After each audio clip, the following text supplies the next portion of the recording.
All right, so now that we understand where the similar triangles come from, let's actually use them to solve some problems. So let's solve for x in the diagram below. Okay, so the first thing that I'm going to do is I'm going to draw a triangle that looks just like this one.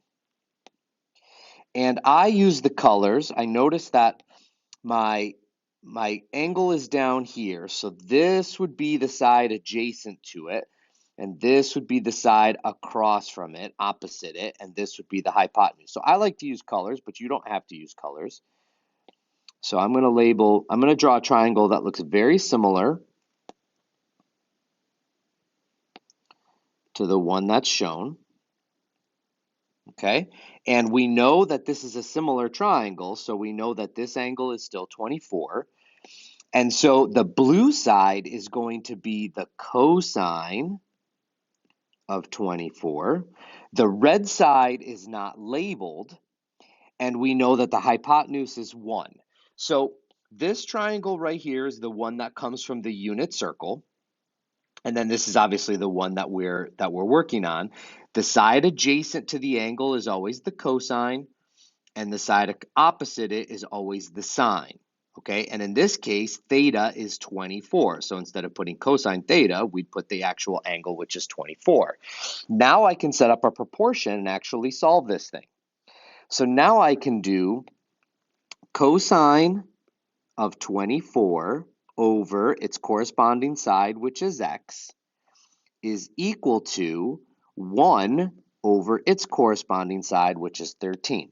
So this over this equals this over this, exactly what we're used to doing. Now at this point, we're going to go into the calculator and we're going to find out what the cosine of 24 is. Now I'm going to create a separate video that's going to show you how to use the calculator. So you could either stop here and go watch that video, or you can watch it separately. But what I'm going to tell you is that the cosine of 24 is 0.9135. And that's going to be over x, which equals 1 over 13. And now I can solve. X times 1 is x, and 13 times 0.9135 is going to be 11.8755. And so let's round to the nearest tenth. That means it's 11.9. Okay, let's try another one. All right, so again, I'm going to use similar triangles here. This time, my theta is up here in this corner. So that means that this is going to be my adjacent side, and this is going to be my opposite side. So this is going to be my cosine, and this is going to be my sine. So here we go. My cosine, I've got my sine, and I've got my hypotenuse. My theta is 36. So in this case, it's the sine that's labeled. So this is going to be sine of 36 on this side. I know it's sine because it's across from the angle, and across from the angle is always sine. And then my hypotenuse is 1. Whoops, wrong color. My hypotenuse is 1. So now I have my similar triangles. Now I can create my proportion. I'm going to have sine of 36 over 8 equals 1 over x.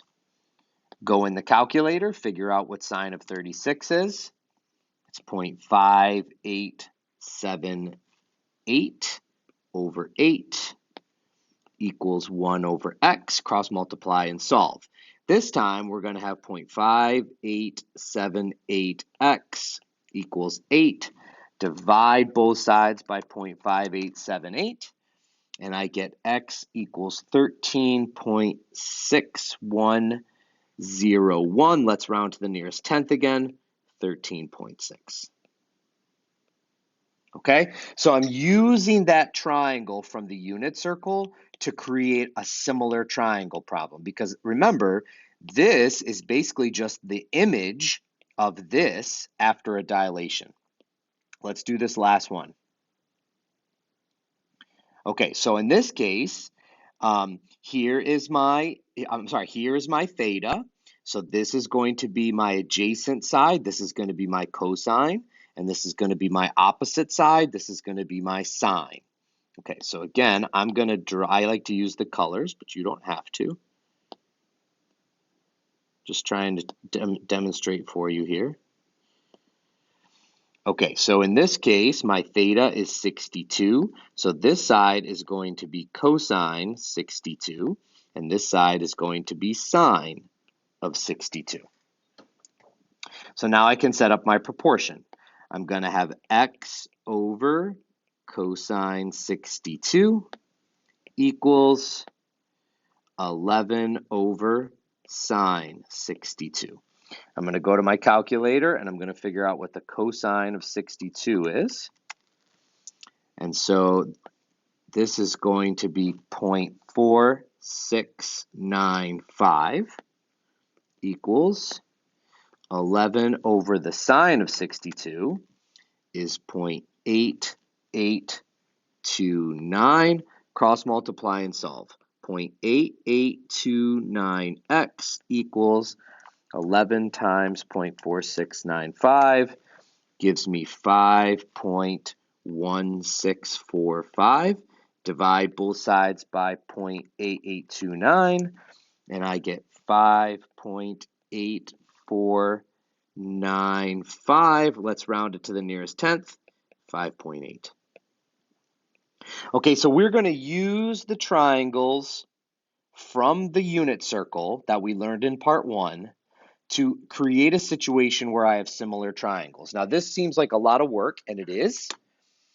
I promise you in lesson 2, I will shorten this for you and clean it up, but I think it's important that you have a foundation in understanding how these trig functions relate to these right triangle problems and how we use similar triangles to solve for missing sides.